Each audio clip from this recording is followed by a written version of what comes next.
বৃহস্পতির এই মুহূর্তে প্রায় 101টি চাঁদ রয়েছে, যেখানে আমাদের পৃথিবীর একটাই চাঁদ। মার্চ 1610 যখন গ্যালিলিও নিজের টেলিস্কোপ দিয়ে বৃহস্পতির দিকে প্রথম দেখে, তখন তিনি দেখেন বৃহস্পতিকে ঘিরে 4টি বড় বড় চাঁদ ঘুরছে, যেগুলি ছিল আইও, ইউরোপা, গ্যানিমিড, ক্যালিস্টো।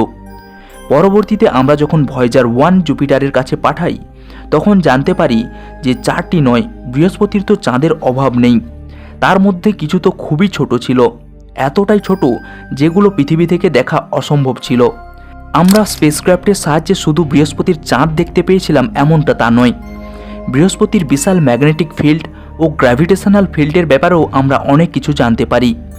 স্বাভাবিকভাবে জুপিটারের ম্যাগনেটিক ফিল্ড পৃথিবীর থেকে প্রায় 10 গুণ বেশি পাওয়ারফুল, আর অনেক গুণ বড়ও বটে। এতটাই বড় যে এটা যদি আমরা রাতের আকাশে দেখতে পেতাম, তাহলে ওই ম্যাগনেটিক ফিল্ডটাকে চাঁদের থেকেও বড় লাগতো।